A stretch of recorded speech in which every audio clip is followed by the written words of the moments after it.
Y'all, I have a special episode here for you guys on the Digital Classroom podcast today. I had the pleasure of interviewing Mary Adkins, an author turned writing coach, and she shares some amazing nuggets of different skills that teachers have that they can use to become an author and how to make that transition to full time writing or just do it as a side hustle. She shares tips for that as well. So I know y'all are going to love this episode. We're just going to go ahead and dive on in. Do you wish you could be the present mom you've always wanted to be, but still need to provide an income for your family?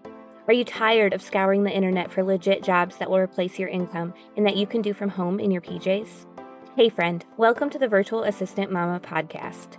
I know you're over there Googling jobs for moms, legit work at home jobs, or start a side hustle, yet you can't figure out how to take that first step. So instead, you stay stuck, do nothing, or start random side hustles to try to make quick money. Becoming a virtual assistant is the answered prayer you've been waiting for.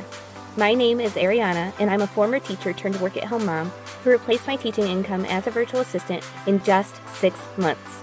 I did this by taking a step of faith and following the dream that God placed on my heart to be home with my babies. Mama, your dreams pale in comparison to God's dreams for you. Imagine offering services that light you up, working with clients who value you and pay you what you're worth, and having a job that works around your life and not the other way around. This is the podcast for you. It's time to take that first step. Are you ready? Here we go. Hey, Mary, welcome to the show. Thank you so much for coming. So happy to be here. Thanks for having me. Yeah, I would love if you would just kind of start us out before we jump into all of our questions about how teachers can use their skills to become authors. I would just love if you could kind of share with us a little bit about you, maybe a little bit about you personally, and then how you've gotten to where you are today. Yeah, I'd love to. I live in Nashville currently, but we're actually moving to Dallas soon. So I'll be a Texan soon. I live here with my husband and my 5-year-old son, Finn. I was a lawyer before I was an author. I was not a lawyer for very long, less than a year, actually. So on my second day of being a lawyer, I started trying to figure out how not to be a lawyer. So that was like a very short tenure. Shortly thereafter, I left law and actually started teaching. I was teaching for a small test preparation company in New York that has since been acquired by Kaplan, which a lot of people are familiar with Kaplan. But that was how I paid my bills. But my goal was to write. I wanted to be a writer, a novelist. Eventually, once I got the confidence to believe that maybe I could actually try fiction. And it took me about 6 years, but I did eventually find a publisher for my first novel and then for my next 2 novels. So I've published 3 novels now, and I have a memoir about pregnancy loss that's going to be coming out in a couple of months. And I now work with aspiring authors. So people who are working on their a lot of times their first novel, but not always. Sometimes they've written one before and it's their second or third. But most of the writers I work with are working on a first novel or memoir. And a few people who are even working on nonfiction kind of self-help books. And I love it. I love working with writers. And I really love working with aspiring authors who are educators, people who are either currently educators or used to be. So I'm really happy to talk to you today. Yeah, you're in a good spot. We got all of those here. We have a similar story. I only taught for 3 years and very quickly realized that was not what I wanted to do. So I love how you mentioned that you only did that for a year and then you were like, okay, backtrack, we got to figure out something else. I think a lot of people start feeling that, but they're scared of change. And so they just kind of stay in that stuckness, but we only get one life to live. So yeah. I love how you just, took that step to really change and pivot into what you really wanted to do. Yeah. And I don't know about you, but in my case, the pivot that was really necessary was finding a way that I could have time to do my passion, which was writing. So like being a lawyer did not give me that time. And I knew it just wasn't going to. Everyone I talked to was like, you're not going to be able to be a lawyer. And then probably, unless you're going to, you might burn out, but like, and then go home and write. Yeah. So I just had to shift things around so that I had time to write. And that was the first big step I had to take. That was definitely the scariest step, I think. But once I did that, once I had time for my passion, which was writing, everything was easier from there, because I don't know. I don't know why. I think it was just like I had taken that big scary step into the unknown, and then I felt good about that, like it was confidence building. Yeah. Every other little thing, or not even just little things, but if you know you've done something big and scary once, it makes the next big and scary a little bit easier. Exactly. Because you're like, look, I survived. I'm okay. I'm still here. Yeah. So maybe I can do that again. Yeah. Yeah. I love that.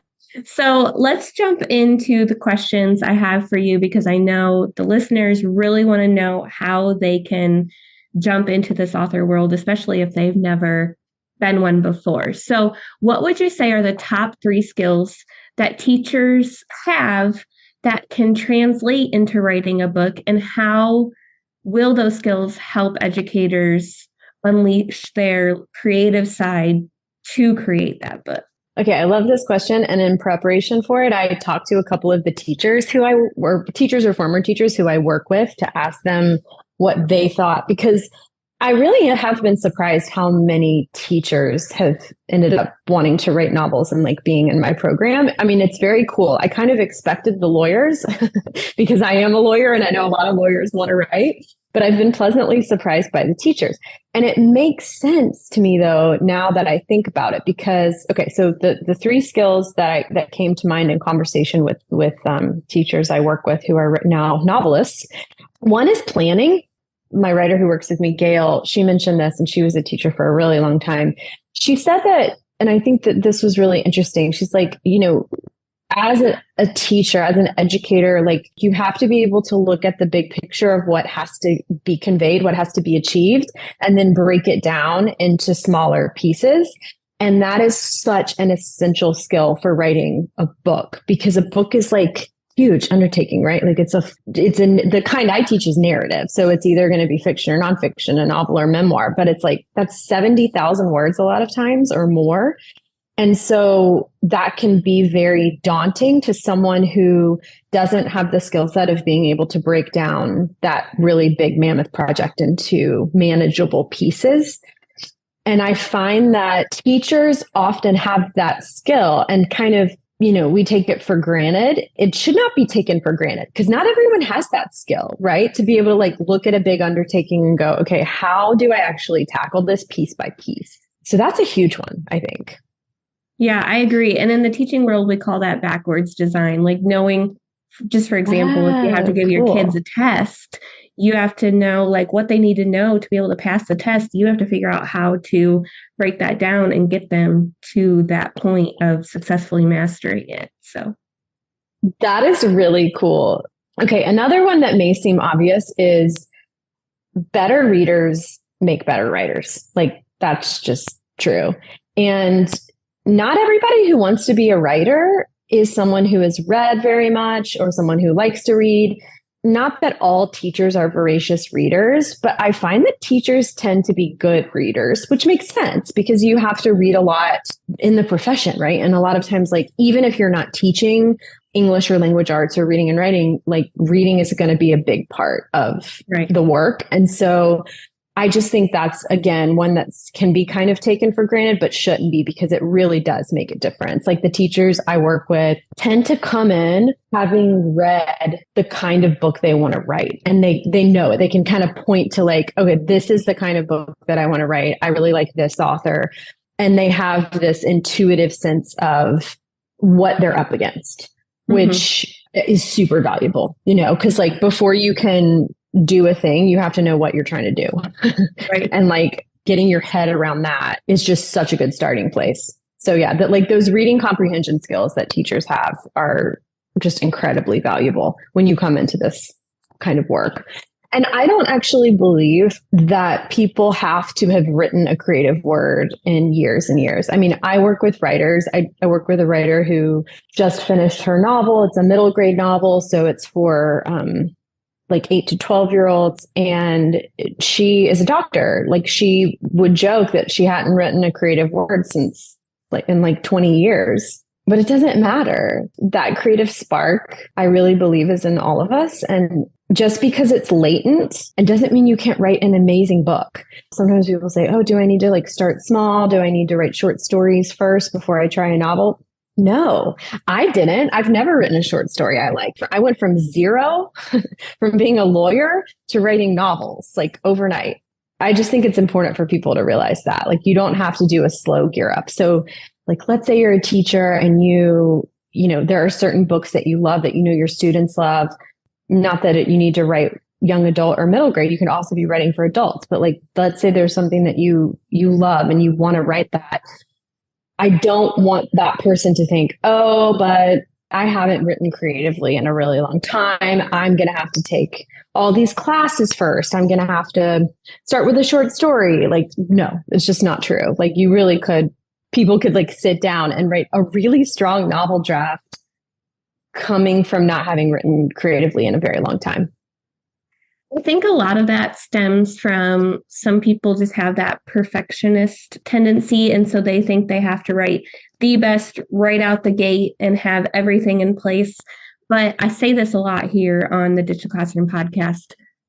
We're all about done, not perfect. You can always tweak things down the line. And that's a big part of what writing is, right? You write a first draft and then you tweak it. And then you probably got to do another draft and you keep going. But even just getting that first, possibly hairy, scary draft out of you, that's such a big step to take. Yeah, it's really the biggest step and the hardest one. And aim into that, done over perfect. You don't have to let go of your perfectionism. You're not lowering your standards. You're just pushing them until later.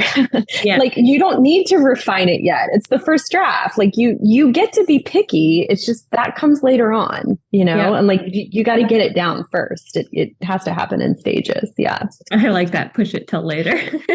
Exactly. So then the third skill that I think teachers have that is just so valuable for storytelling, how to engage people.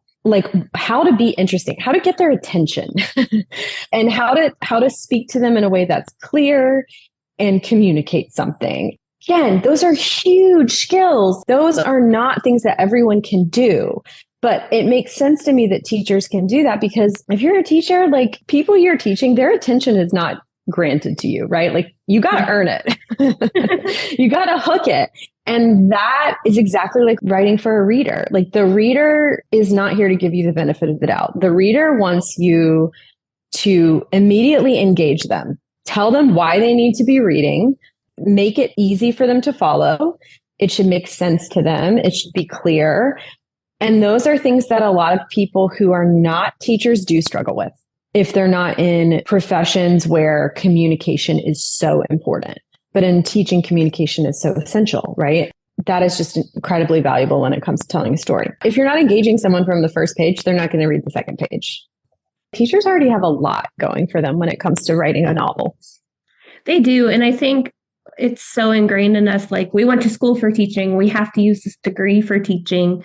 But we can use those skills in so many other different places. And you just have to kind of open up your mind to the possibilities of it. And that's where that can take a little bit of work to get used to that.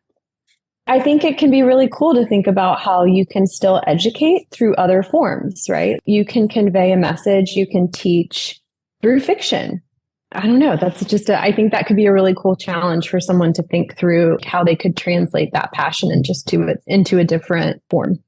Yeah, I agree. So what advice do you have for those teachers who want to transition from full-time teaching over to full-time writer or author? I think you just said one a second ago, which is basically trusting that if you can get a draft done, even if it's not perfect, you are in a very good position, because then you have something to work with. So that's one, that's like a mindset issue. But then practically speaking, I think it's so important to find time you can carve out to do it. It doesn't have to be hours and hours a week. A lot of times people think they don't have time. They're like, to write a novel, you must have to work on it like 2 hours a day. You don't. You definitely don't. In fact, especially once you lower those perfectionism standards for the first draft, often you can churn out a draft in like 3 total hours a week. So divide that up however it works for you, like 30 minutes a day or 45 minutes 4 days a week, or however you want to do it. But find those pockets. And if you're writing a total of 3 days a week and you're not being perfectionistic about it, people can usually get a draft out in about 4 months, which is pretty fast, right? Yeah. I mean, 4 months from now is just like, it's another season, but otherwise things are probably going to be mostly the same, but you could literally have a draft of your novel. It's in both another mindset shift, but also just a very practical thing. Like, look at your calendar and think, okay, where can I find 3 hours in a week to work on this thing? And then just commit to doing it, just track your progress and commit to doing it. So for people who are having difficulty typing because they don't even have to know the reason. They just know that they sit down and staring at a blank screen is daunting. Experiment with handwriting, because handwriting can be really liberating. If you do handwrite, I have a method called the 4 notebooks method, because basically if you fill 4 notebooks that are about 100 pages each, that's a solid draft of an adult novel, lengthwise. So you can, that way you can get your head around, okay, well, if I'm handwriting, how much do I need to write? Well, you need to write on about 100 pages of 4 notebooks, and that should be a really solid length for your first draft. I think that is so helpful. And I think one tip that helped me, if y'all listening don't know, I wrote a book that released this past February called Teach or Turn ... Uncover Your God-Given Purpose Outside of Teaching. And when I sat down to write that, I've never written a book before, but something I teach here on the podcast is time blocking. Figure out when you got your different responsibilities throughout the week and put them down on paper. Because like you said, writing a novel, there's something about that. Writing on paper, putting your plans out on paper is so helpful. Like, you don't get the same effect like in a digital planner. What helped me is I was able to really clearly see the white space I had in the week where I could potentially write. I'm not necessarily one where I like to set a designated time where, like, this is when I'm going to write. Because then if I'm not in the mood, I'm just like, this is not going to be good. So just seeing that white space of the possibilities helped me. And then I set a goal for myself to try to get 1 chapter a week done. And that felt really good to me. And then it didn't seem as overwhelming, like, oh, I still have 10 chapters I have to write. No, I'm just focusing on getting this one done this week. And I have this amount of time, I could do it. And if I don't feel like it one day, that's okay. I still have this other time these days to do it. Yes, I really like that. Yeah, I think that's great. I love the time blocking. I know a lot of my listeners are people who are still wanting to be in the classroom, but maybe they just need like a side hustle to supplement their income. And like you said, maybe they've always dreamed of being an author, but never really knew how they could do that along with teaching. How do you recommend they kind of find that balance between writing a book and then their time teaching and all their mom duties and all of that? What strategies can they use to stay motivated and productive for finishing their book? Okay, this strategy that I'm sharing is really useful if you are writing a long form narrative. Because again, this is the main thing I teach, is like writing a novel or a memoir, meaning like you're telling a story over the course of the book, right? So if you're planning out a full story, I don't teach that you need to know how it's going to end. In fact, I never know how my books are going to end. But like, if you have a sort of general idea of the story you want to tell, you can think of the story, no matter how it ends, as being made up of scenes. Like, scenes are the DNA of a story. A sort of average length of a scene would be about 1,200 words. That's about the average length of my scenes. That seems to be true for writers I work with, about 1,200 words. So good target length for a novel draft, like an adult novel draft, is 70,000 words. That's going to be like 50 to 60 scenes total for your book.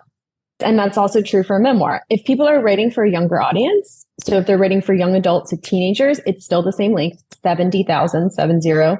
70,000 is a good target. If they're writing middle grade, like for, the 8 to 12 kind of range, that would be more like 40 to 50,000 words. So it's definitely shorter naturally. So you can still break that down, right? So like for a middle grade, it would be 40 or so scenes as opposed to 60 scenes.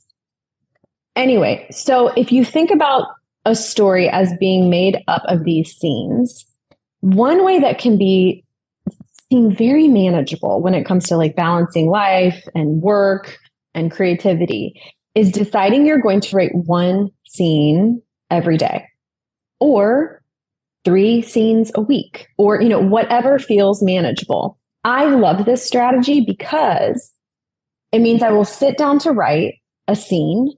And if it takes me 10 minutes, I'm done for the day. Like, I don't have to feel like, oh, I should have sat down for 45 minutes, but if it takes me an hour, well, it takes me an hour. I mean, I just have to find that where I have it in the day, but it feels really flexible and it's comforting because I know, okay, I have about 60 of these to write, 60. So in 60 days, if I do it every single day, I'm going to be done. And that's like a very cool feeling to be done with your draft in 60 days. Now, you're going to skip some days, right? Like no one's going to write literally every single day, probably, but that's fine because you're still making progress, even if you write a few days a week. And it will still, a lot of times, like I said, get done faster than you think in a few months. So I really like the scenes method for balance.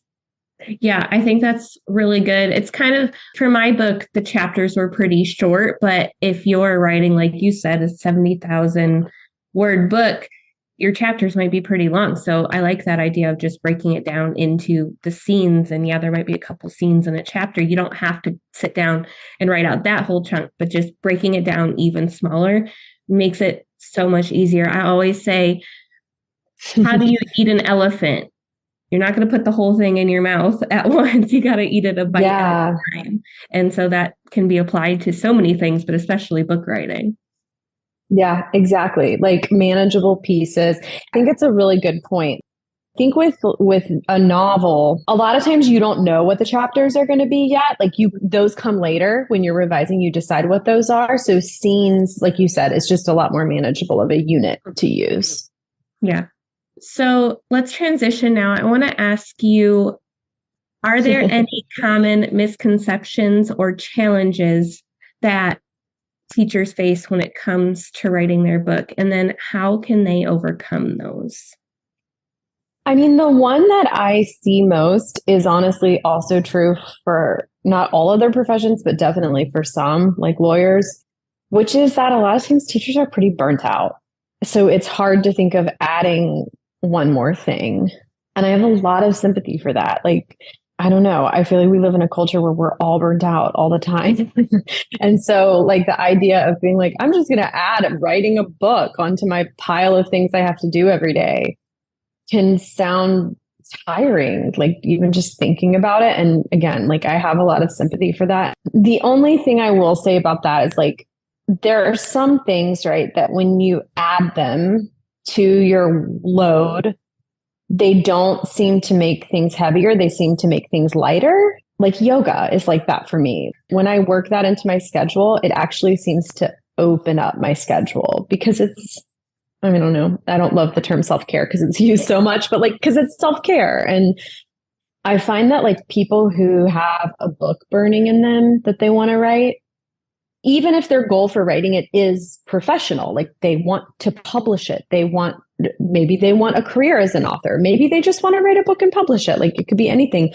But even if they have aspirations like that, I think it can still in a way be a form of self-care because it is this thing burning in them. We have this creative energy that wants to get out. And when we express it, it's actually really good for us. Like it feels good. It's like exercising or like getting more rest or doing something for yourself that's fulfilling. And so I think the question I would have for myself as someone who's feeling kind of burnt out and wondering if I want to add this to the pile is like, does this feel like something I really want to do for me?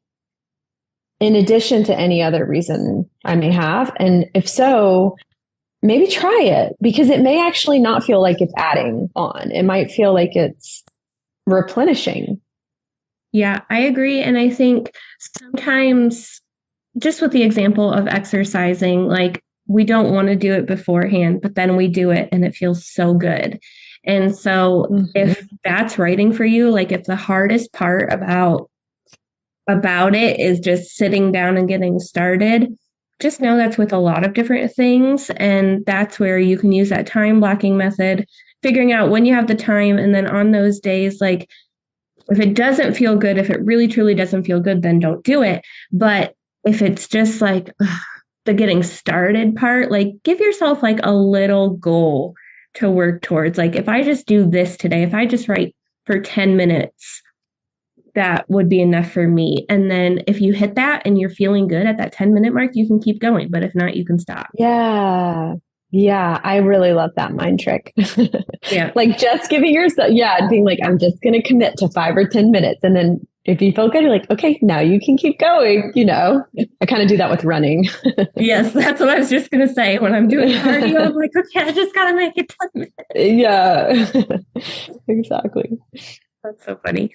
All right. So I would love to ask you a question that I ask every guest that comes on the show. And it's, if someone wanted to start their Ditch the Classroom journey, but they just felt too overwhelmed, what would you tell them?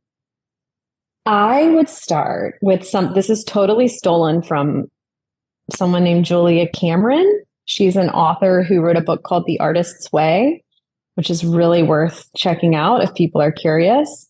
It's about uncovering your creativity and like unleashing it. It's really cool. But I'm more specifically recommending one tool that she shares in that book called Morning Pages. And morning pages are every morning you handwrite 3 pages stream of consciousness. You're not trying to write a book. Like the point of this is not for anyone to read it. This is just emptying your mind. 3 pages stream of consciousness in a notebook that no one will ever see. I have found this tool to be like miraculous.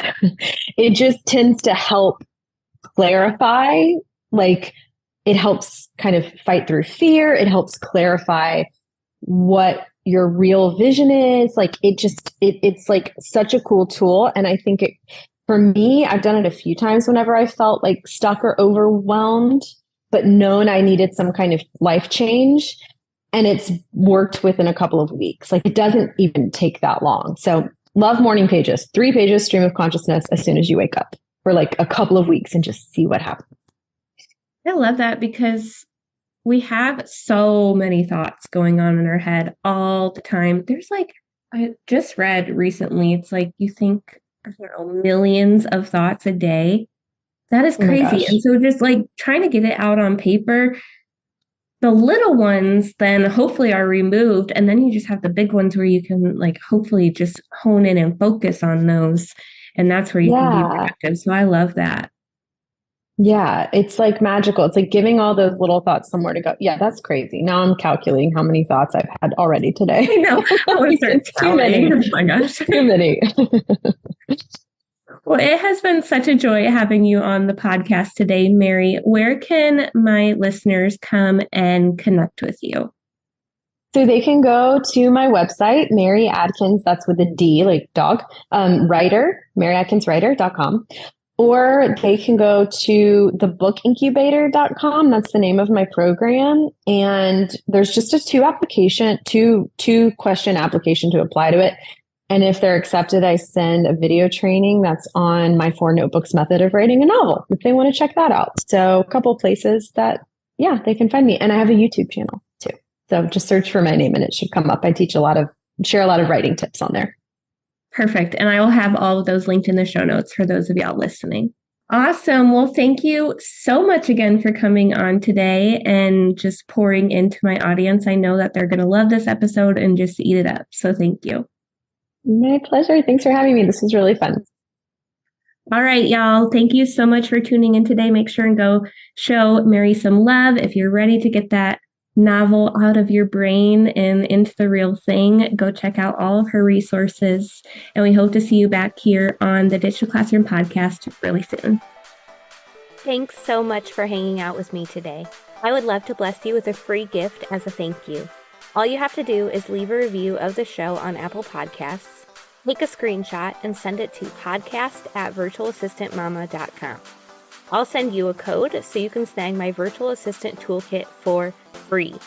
And don't forget to come hang out with us in our free community, facebook.com/groups/virtual assistant mama. I'm so honored to support you in your journey to becoming a virtual assistant. Until next week, y'all, keep following the dreams that were placed on your heart so you can be the present mama you've always wanted to be.